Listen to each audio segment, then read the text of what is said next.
Hello and welcome to this edition of Man Cave Maintenance. Today I'm going to review some of the modifications that I've done to my Toyota Hilux 2.8 diesel SR5. If you're thinking of purchasing one, or if you've already purchased one and you're looking at what modifications that you might want to think about doing, I'll give you an idea about what I've done. And they've all been done, of course, in the Man Cave as part of my upgrade and maintenance schedule. I don't do my own servicing. I get Toyota to do that at the moment. This particular model is a 2017, so I've actually left the engine fairly much alone because I don't want to interrupt the warranty on this particular vehicle. But I'll give you some idea about some of the other modifications that are available for you to do, and my opinion on the car in general and on the modifications that I've done. Well, they're sort of split into two, really. Those modifications that were done by the dealership when I purchased it 15 months ago, and those that I've done here in the Man Cave on my own. So the first and most obvious modification that I had done was to remove the tub and put on the tray. I find the tubs are just not practical for my purpose. I wanted something with a bigger surface area. I wanted something that was flatter. Problem with tubs is they've got the inner wheel arches which stick up, so if you want to try and get ride-on mowers, that type of thing in the back, they really stick out. These are much more practical. You can carry much more things on them. The other thing is that you can get things like your under tray drawers. You can do that. You can get under tray water containers, etc. This particular tray was fitted by Toyota. It's a Bunaga. It's a Bunaga tray.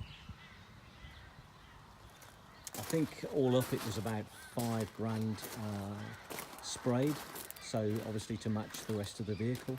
And I think it looks pretty good. It's pretty solid. It's got the guarding for the back window, which is not bad. I've also gone to the expense of just buying a removable rubber lining. $100 a metre, but the best $200 I've spent. Well, very well worthwhile. Stop things from sliding around. These catches, the type of catches on the Bunaga ones are equally very good. They're very sturdy.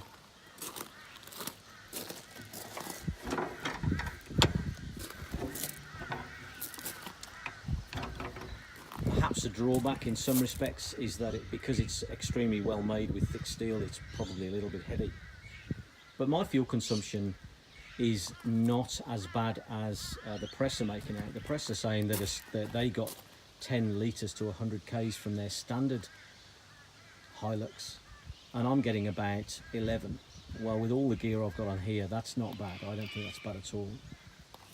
One of the other modifications I've done to the tray myself is the addition of these eye bolts. I put 6 of them in, and they're just so useful. The problem with a lot of these trays that don't have any form of eye bolts or tie down systems in them is that if you want to try and put strap something in that's low, your straps end up going over the top of your tray sides, and they're tied off down here, which means that the straps rub on the top of your sides and it takes the paint off completely. So that was a pretty good little modification that was done again in the Man Cave. Along with the tray, I also opted to utilise the space underneath the tray and have an under tray drawer. The amount of space that is under the tray is such a waste if you don't do something with it.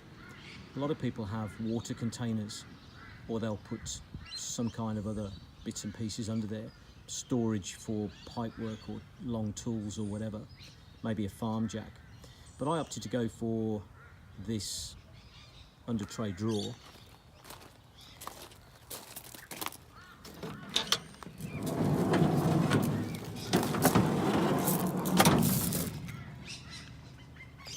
And in here, as you can see, I've got such things as the waffle boards and more tow equipment, bits and pieces like my jumper leads, etc., first aid kit, that type of thing. It goes under the car quite a way. I would say that I've got maybe 1.5 meters, maybe about 1500 millimeters of drawer space, and it sits on, this particular one sits on rollers, so it's you can literally sit on the back of this thing without it giving way. It's very, very sturdy, not particularly dust proof, so it does get dusty, hence the choice of putting things in there that don't matter. It doesn't matter if they get dusty. I would suggest that it's probably not waterproof if you went wading either, but if you're going to go wading to this height, well, you need some serious protection on there, and it's not something I plan to do. Fair sort of price, I think this was around about $1,700 or $1,800 from memory. Had to be fitted before the tray was fitted, of course, but I've got to be honest and say, from a camping perspective and general driving, well worth it. So also from the dealership, I opted for an ARB bull bar. I had a look at the Toyota bull bars and decided that they were just too flimsy. I didn't like the look of them. I wanted something that was a bit more substantial, so I opted for ARB's standard bull bar that they recommend for this particular vehicle. Coupled with that, I also went for the side bars and the side steps, just to give me a bit more protection in the event of off-road. Now, I don't go silly off-road, however, I do go shooting in the bush, etc., and there is a need to have side protection under those sort of circumstances. Plus, there's that much roadkill out here, animal strikes with roos, particularly kangaroos, that they're forever hitting the side of the vehicle, so it gives me more protection on that basis. Standard with the ARB bull bar comes the integral lights, which just make life a little bit easier. It gets pretty dark out here, and there is a need to have as much lighting as possible. And they also come with, although they look plain, they're actually LED indicators. Again, this particular bull bar and side steps were sprayed into the same colour as the vehicle, of course. I think the basic bull bar was about $2,700 plus the painting costs. While they were at it, I also got them to fit a winch.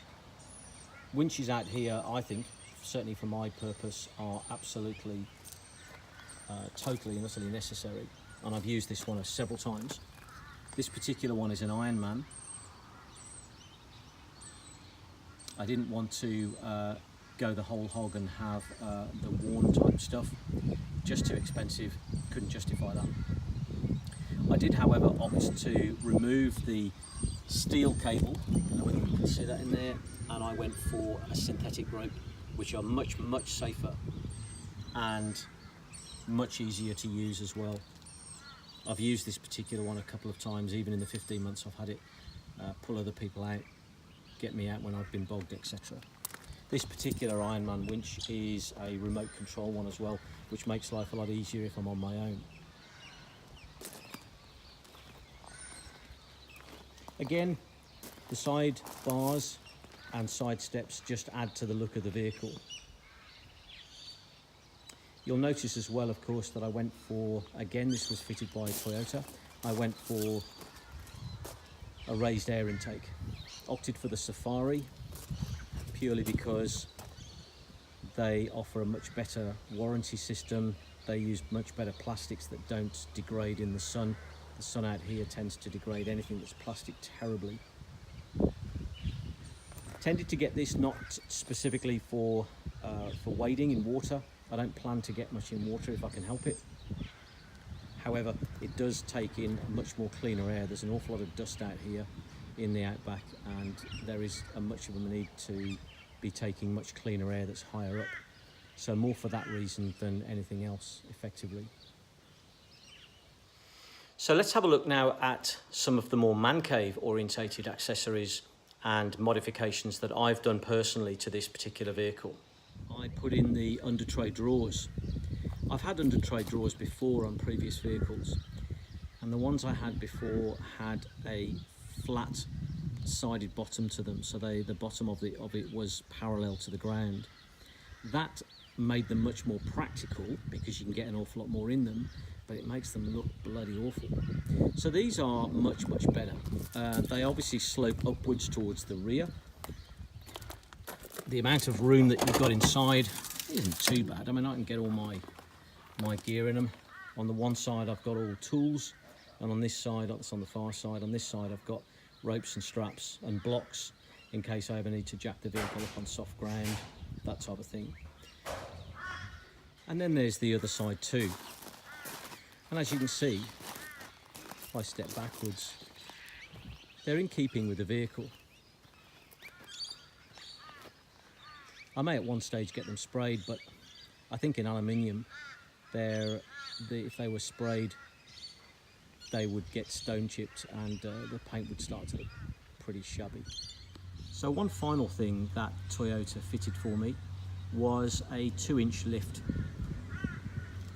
This particular 2-inch lift is a Dobinson's brand, which I was very happy with. Dobinson's are an extremely good brand of suspension, and I knew that I wouldn't have any problems with it. Just a standard 2-inch lift. I didn't need anything bigger, and that just gives me just a little bit more clearance, again, for the sort of conditions that I experience out here potentially. The ride with Dobinson's is very good. Perhaps, seeing as how that's been done from new, that's why I haven't experienced what the journalists are saying, you can feel every bump in the road, etc. Dobinson's are an excellent brand, I can recommend them. Under the car as well, under the engine, I decided I would fit more protection underneath. There is already some steel protection for the sump and the underside of the engine.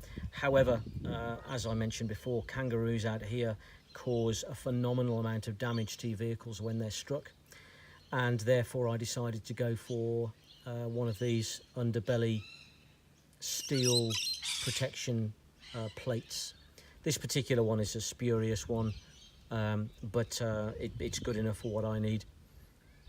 I think this particular one was about $180 or something, delivered off eBay special, but it's perfect for what I need.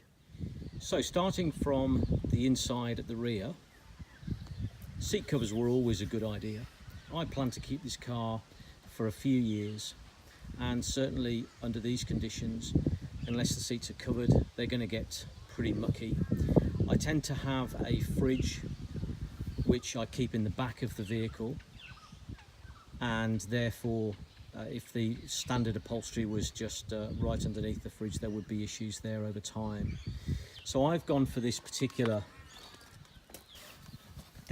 brand. So these are canvas seats, just to give me better hard wearing on the rear. They do allow for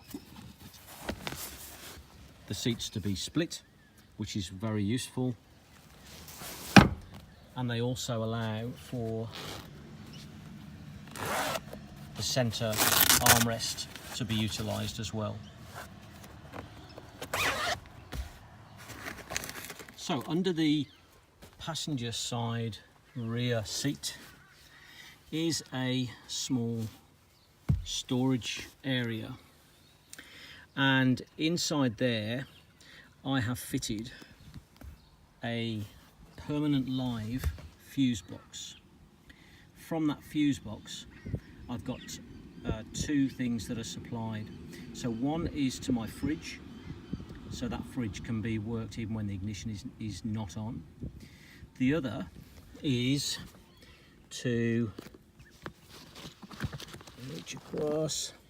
The other is to a power supply, a USB power supply, which I can charge phones or iPads, whether the vehicle is moving or whether it's not, because it's permanent live.